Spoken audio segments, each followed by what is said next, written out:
Buenas tardes a todos. Gracias por venir a este acto. En primer lugar, yo quiero agradecer a la librería Leo de Valencia su presencia y la colaboración, pues gracias a ella podemos contar con los ejemplares de la obra que hoy vamos a presentar, puesto que la edición ya se encuentra agotada y por lo que me decía su autor esta mañana, en Barcelona también está agotada. Y solo la podéis adquirir de momento los ejemplares que quieran a través de la librería Leo. El autor del libro que vamos a presentar es de sobra conocido por todos nosotros. Y si quedaba alguien que no lo conociera, después de estos 5 minutos espectaculares de su intervención, en la mesa de debate de nuestras pasadas jornadas tributarias del mes de septiembre en la ciudad de Elche, con más de 2,5 millones de entradas en el YouTube, seguro que ya saben todos quién es el profesor Gay de Levana. Su currículum es impresionante. Nos llevaría media tarde detallarlo. Es doctor en Economía y en Derecho, autor de innumerables trabajos, profesor titular de Economía Financiera y Contabilidad de la Universidad de Barcelona. Es raro que un día no aparezca a través de cualquier canal de televisión o de radio de todas las tendencias y colores. En los medios de comunicación está más que solicitado, y a mi modesto entender, por 3 aspectos fundamentales. Primero, por su sabiduría y la dedicación a los trabajos que desarrolla, su gran facilidad de palabra y una exposición perfectamente entendible con su adaptación al auditorio al cual se dirige, y sobre todo por su sinceridad al decir lo que piensa, sinceridad que le otorga su independencia.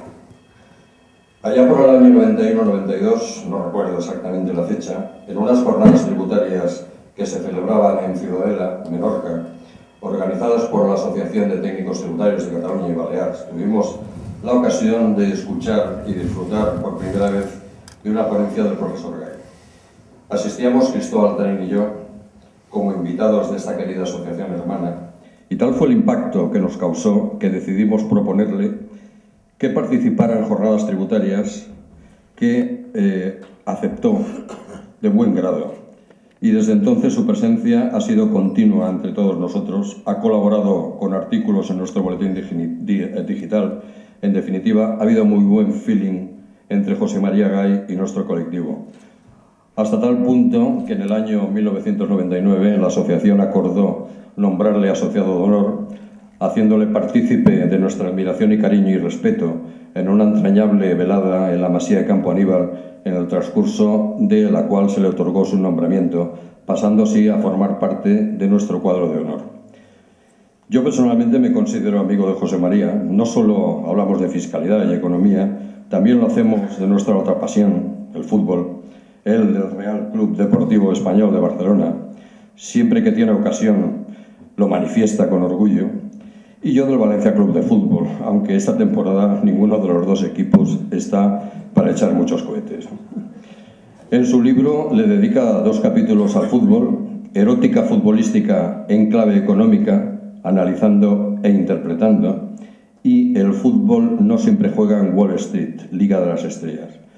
Y por supuesto, no me puedo olvidar del tenis. Me tiene lanzado un reto que yo voy tratando de eludir, pero al final no voy a tener más remedio que afrontarlo y asumir las consecuencias. He tenido la suerte de intervenir en varias ocasiones en su espacio semanal de Intereconomía en Radio Barcelona, Economía entre amigos, y os puedo decir que es tan enriquecedor hacer radio con él como escucharle en sus ponencias, que son verdaderas clases magistrales. Podría contaros innumerables anécdotas vividas a través de todos estos 20 y tantos años, pero hoy estamos aquí para presentar y hablar de su libro España se escribe con E de endeudamiento. Y ante todo quiero agradecerle la amabilidad que ha tenido de aceptar que la presentación del libro se la hagamos aquí, en la sede de nuestra asociación, a la que me consta quiere. Me he leído su libro.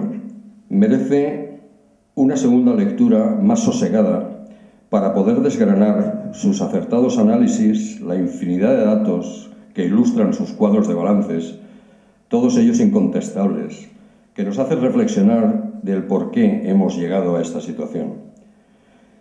Conocido es que en este país, todavía llamado España, debe cambiar su rumbo. El actual solo nos lleva a un precipicio irreversible y como el profesor José María Gay bien dice en su libro, en varios párrafos demoledores. Y cito textualmente: el ansiado y nunca bien ponderado ni valorado estado de bienestar igual degeneró en un estado parasitario y de enchufismos carpe diem, volaron dignos y encomiables valores. Y en otra de sus citas, a nuestra clase política de estos últimos años le ha faltado preparación, cultura económica, saber financiero y demasiada responsabilidad en su quehacer. Y a algunos de sus representantes les han sobrado intereses mezquinos e ínfulas filibusteras. Este libro bien merece la pena leerlo, adentrarse en su contenido, en su mensaje, admitir que todos tenemos nuestra parte de responsabilidad para enderezar el rumbo y, desde luego, transmitir a nuestros políticos que muy por encima de sus ansias electorales estamos los ciudadanos. El esfuerzo debe encaminarse a alcanzar un estado de bienestar reconcebido. Ya nada volverá a ser como antes. Y si para conseguirlo esto debemos de adoptar decisiones valientes, hagámoslo.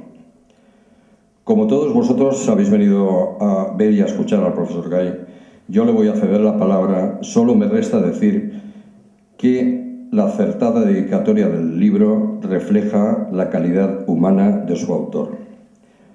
Al terminar este acto se servirá un vino de honor y todo aquel que lo desee puede adquirir el libro y pedirle al profesor Gay una dedicatoria. Muchas gracias. Bravo. Bueno, yo de verdad, gracias Arturo por acogerme aquí y gracias también por poder estar aquí, gracias a todos ustedes por haber venido. Por tanto, para mí es una satisfacción presentar el libro que, bueno, tengo que decir que en estos momentos, cosa que a mí me sorprendió, es el número 1 de ventas en España. Por tanto, quiero decir que para mí me he quedado auténticamente extasiado cuando ayer Deusto dio a comunicar que según Nielsen era el número 1 de ventas y bueno, me he quedado impresionado porque nunca hubiera podido pensar que un libro sería, no sé si será un día, una tarde, una noche, pero el número 1, bueno, ya está. Y esto es algo importante porque quiere decir que por primera vez el número 1 de ventas no es un libro de fútbol, por tanto también quiere decir que hemos conseguido una proeza, que es que tenemos ya situada la economía al mismo nivel que el fútbol. Por tanto, esto es importante y entonces quizás aquí lo bueno es haber ensamblado la economía con el fútbol y de paso las cuentas públicas. Por tanto, tenemos la lectura. Yo no les voy a hablar del libro, porque si yo les hablara ahora del libro, pues claro, volvería a decir cosas que ya he dicho durante los 2 últimos años, que es el nivel de endeudamiento, tremendo, que les hablaría también de lo que es la situación de las finanzas públicas, en donde realmente creo que no ha habido nadie que actuara con un poco de juicio, ni en su sano juicio, en donde hemos tenido una clase política, y me sabe muy mal decirlo, que nos ha llevado al camino de la deriva, totalmente, que vamos a pasar muchísimos años para pagar esta deuda, que la deuda en estos momentos está prácticamente en el 100% del Producto Interior Bruto, esta es la realidad al día de hoy, que hay unos números que no se van a poder cuadrar a través de lo que es un aumento de impuestos, y con el IVA y con el IRPF esto no se va a poder cuadrar, que tenemos un volumen de gasto público sobredimensionado y que además, también como explico en el libro y he explicado durante mucho tiempo, esto no solo es, digamos, un problema de papá y Estado, sino también de las comunidades autónomas, de los ayuntamientos, de las diputaciones, y al final uno llega a la conclusión de que realmente no sabe si se necesita tanto para funcionar, y yo creo que no necesitamos tanto para funcionar, sino que con mucho menos podríamos. Quizás llego a la conclusión de que me sobra el Estado. Cuando digo que me sobra el Estado, cada vez estoy más convencido y pienso que el Estado se ha convertido en lo que sería, digamos, pues un monstruo para la sociedad, y la sociedad, creo que el Estado nace de la sociedad, por tanto creo que la sociedad tiene que destruir el Estado. Cuando digo que la sociedad tiene que destruir el Estado, lo digo en un sentido positivo, por tanto hay que destruir este modelo de Estado y hay que construir un nuevo modelo de Estado, porque, y se lo digo de una manera muy sincera, esto todavía yo no lo sabía, pero bueno, si hago ahora una revisión lo añadiré del libro, pero es que, claro, si estamos ante un Estado que en un año ha aprobado 27 decretos leyes, el gobierno, por tanto quiere decir que el Estado de Derecho se ha perdido, y si en estos momentos, en el último año, se han hecho 55 modificaciones en el impuesto sobre la renta de las personas físicas, entonces quiero decir que hay algo que falla aquí. Al día de hoy no hay nadie nadie que sepa cómo está el impuesto sobre la renta de las personas físicas, y esto es lo peor que le puede pasar a un ciudadano. Y entonces está en una situación, digamos, de indefensión. Pero ayer yo leí en el Confidencial algo más grave. En estos momentos en España hay vigentes 100.000 leyes, 100.000 leyes. Con lo cual, 100.000 leyes son 65.000 más 35.000. Cuando digo ley, por ley entiendo ley en minúscula, por tanto, todo tipo de disposición.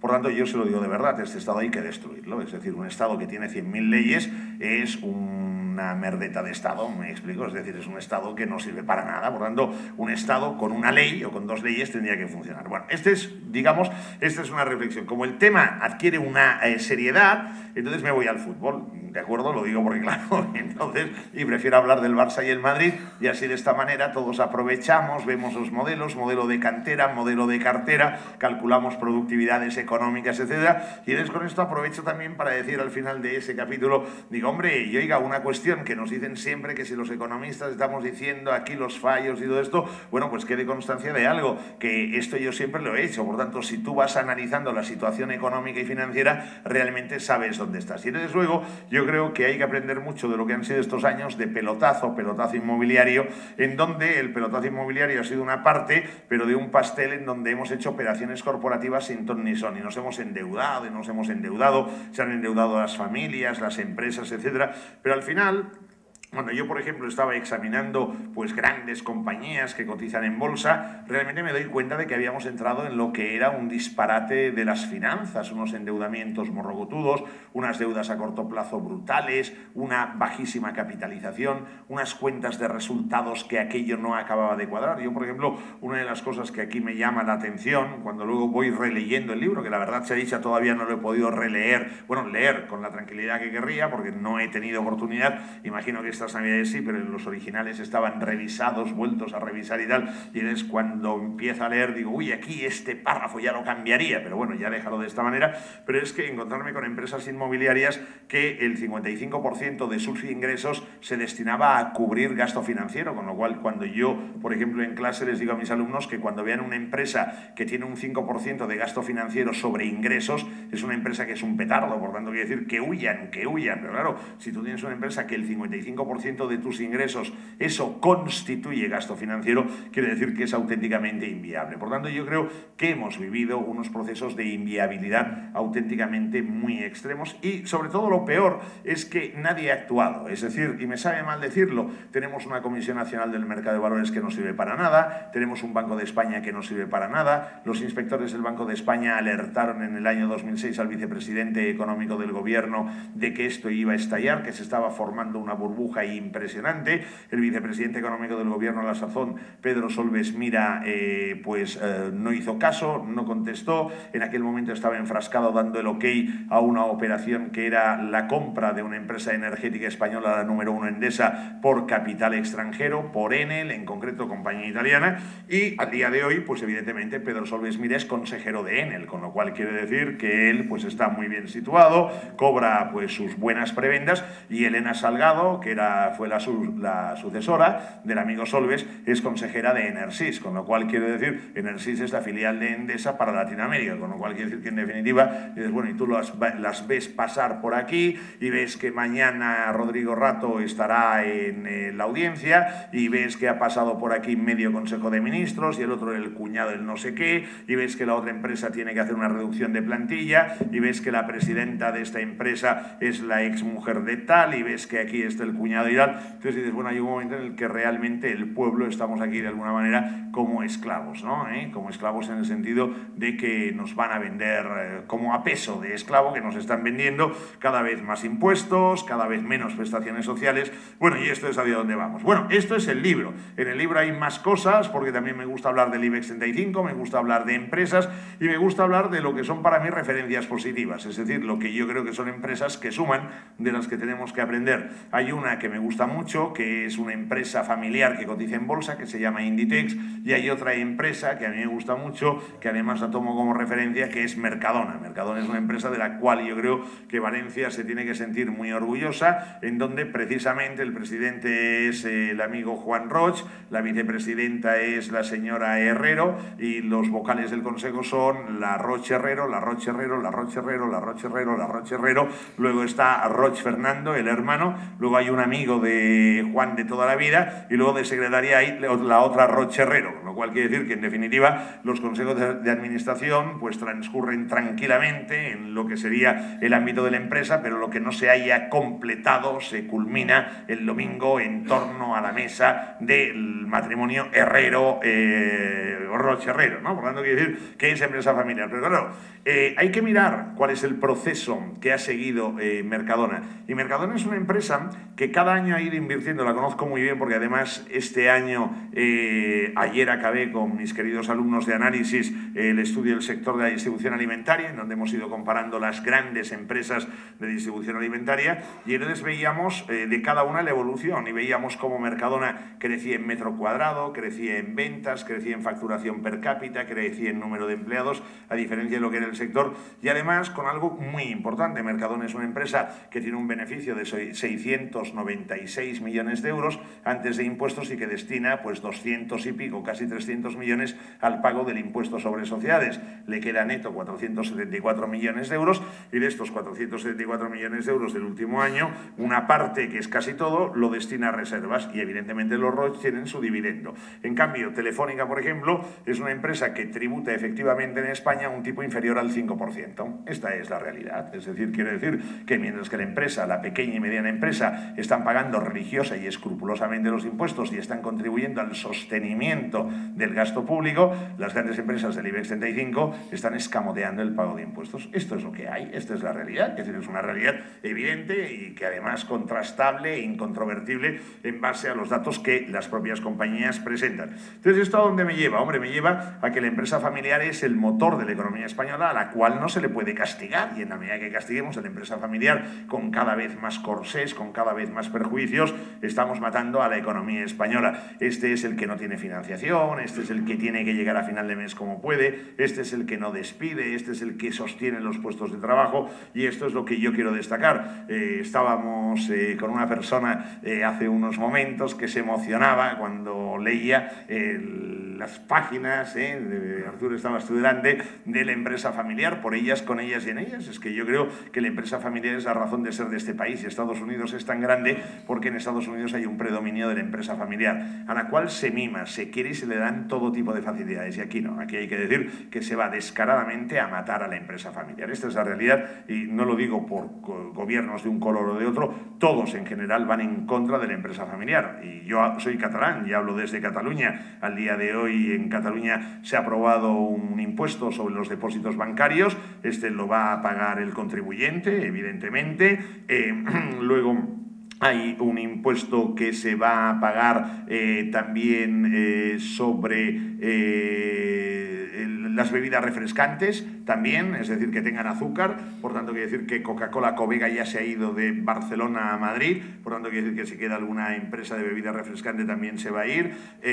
Hay un incremento de presión tributaria en el impuesto sobre transmisiones patrimoniales, que sube el tipo al 10%, el impuesto sobre sucesiones vuelve, el impuesto sobre el patrimonio, pensando en el pobre tío que ha ahorrado, que es el tío que fomenta la economía española, el ahorro, la inversión, también se le va a castigar. Bueno, total, que oiga, yo cada vez más estoy de acuerdo con Gerard Depardieu, y me planteo, cosa que yo no había hecho hasta ahora, me planteo sinceramente el solicitar quizás el estatus de apátrida. Es decir, no sé si me voy a Nueva York y digo, oiga, yo quiero ser apátrida y quiero tributar en la ONU, y ya está, y quiero, bueno, no sé cuál va a ser la situación de la apátrida, porque yo no recuerdo que en el residente y no residente se regule la figura de la apátrida. Por tanto, quiero decir, igual renuncio a la patria, que esto es lo que se está consiguiendo. Acabo el libro con el fútbol, acabo el libro con el fútbol, y me gustaría, antes de comentarles alguna cosa, porque me parecía que presentar el libro no era, digamos, del todo de recibo, entonces voy a dedicar media horita a hablar de lo que va a ser España en el próximo año 2013, que será ya la España con las consecuencias de la intervención de la Troika. Por tanto, no es para que se desanimen,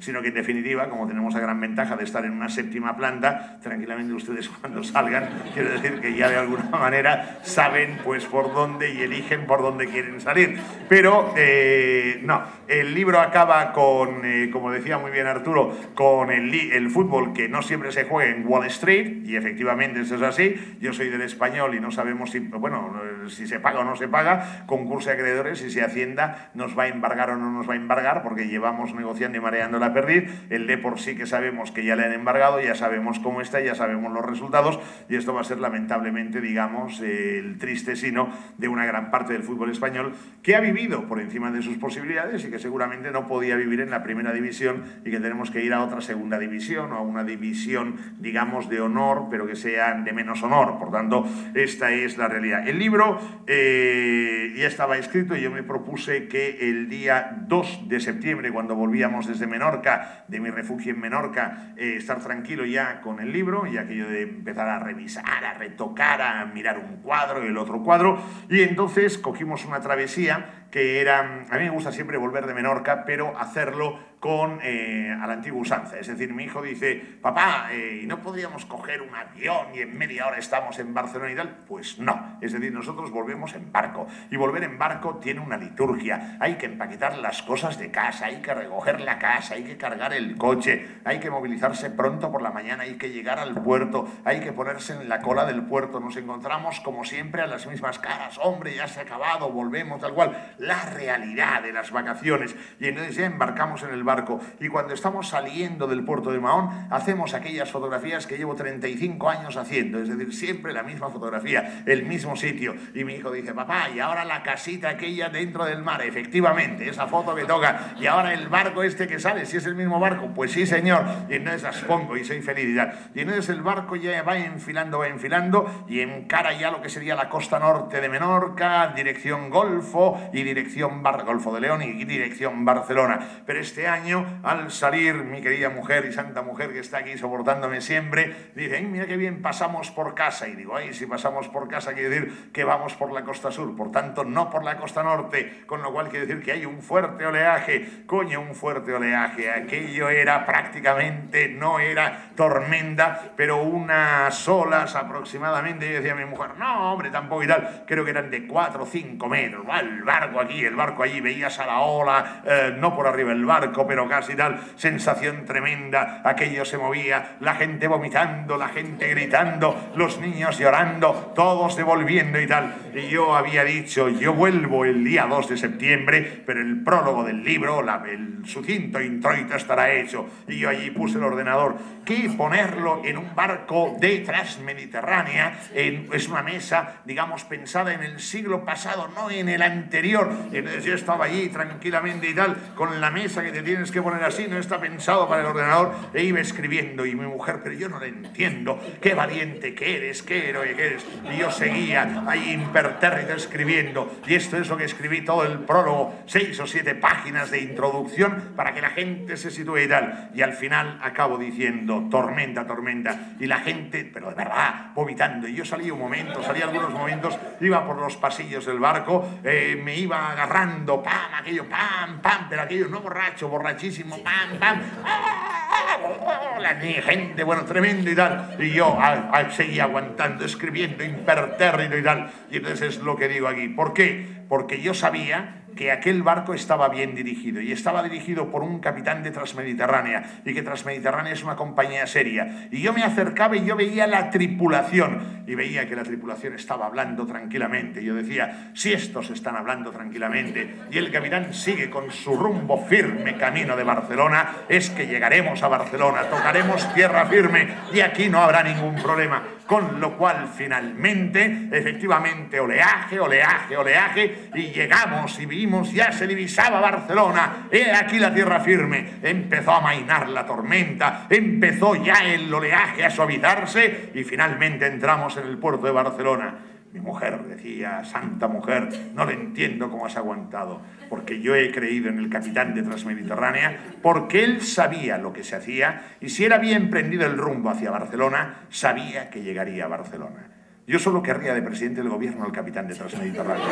No asustó a nadie. Y en su caso la tripulación decía, hay oleaje, pero aquí no pasa nada. Saldremos, sí señor, y salimos. Esto es lo que yo le pido. Entonces, a partir de aquí, pues esto es lo que yo querría tener confianza. Lamentablemente la pregunta es, ¿tienes confianza? Yo no tengo confianza. Bueno, por tanto, ¿qué pasa? Que habrá esperanza, pero que todavía hemos de sufrir.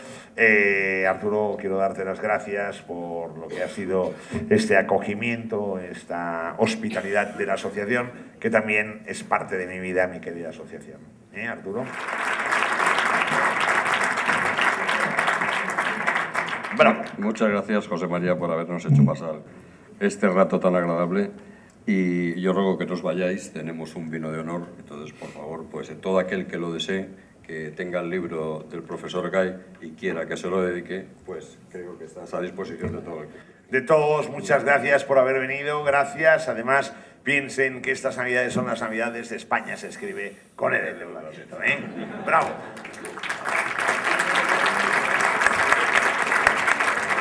¡Ay! Bueno, bien ahí, gracias.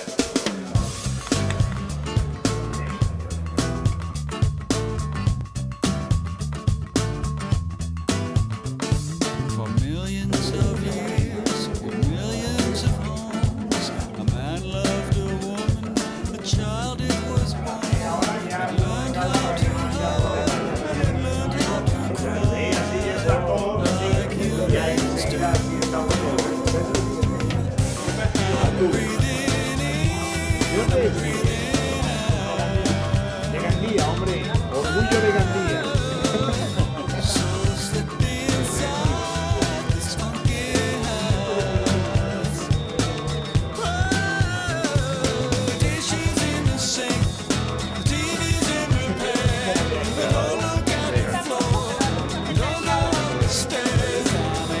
Oye, si no venís,